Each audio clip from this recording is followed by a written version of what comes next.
Welcome to my YouTube channel with health and beauty tips by Kashish. उम्मीद करती हूँ आप सब खैरियत से होंगे।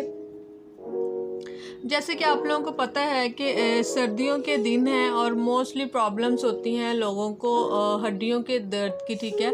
उनकी बोन्स पेन्स का बहुत प्रॉब्लम होता है ड्यू टू कम पानी पीने की वजह से और एक जगह पे बैठे ही रहने की वजह से और ठंड की वजह से भी दर्द होती है मोस्टली।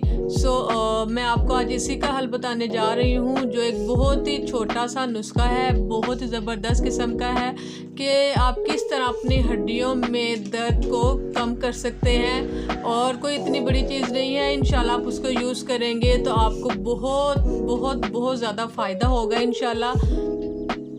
वीडियो की तरफ जाने से पहले आपसे रिक्वेस्ट है कि मेरे चैनल को सब्सक्राइब कर दें और बेल आइकन को प्रेस कर दें ताकि मेरी डेली की आने वाली वीडियो आप तक पहुंच सके। व्यूअर्स, मैं आपको बताती हूँ कि आप किस तरह से वो जो नुस्खा है वो यूज़ कर सकते हैं और उसमें क्या क्या चीज़ें यूज़ होनी हैं और आप उनको यूज़ करके अपनी हड्डियों की दर्द को कम कर सकते हैं, ठीक है।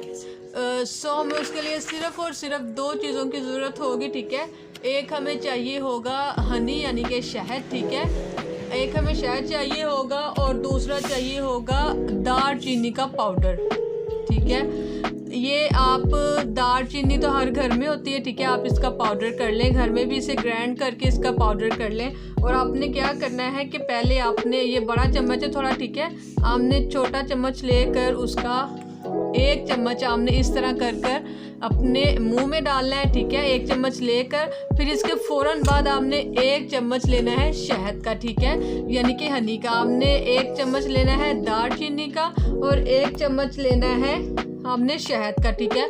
आपने रोज़ाना ये नुस्खा यूज़ करना है तो इंशाल्लाह आपकी हड्डियों के दर्द में कमी वाक़या हो जाएगी और जैसे जैसे आप इसको यूज़ करेंगे तो इंशाल्लाह आपकी दर्द ख़त्म हो जाएगी, ठीक है। ये एक बहुत ही घरेलू सा छोटा सा नुस्खा है, आप इसे अप्लाई करें, आप इसे डेली रूटीन पे यूज़ करें तो इंशाल्लाह आपको बहुत जल्द फ़ायदा होगा। आप इसे यूज़ करें और मेरी वीडियो को लाइक और शेयर ज़रूर करें। वीडियो देखने का शुक्रिया। अल्लाह हाफ़िज़।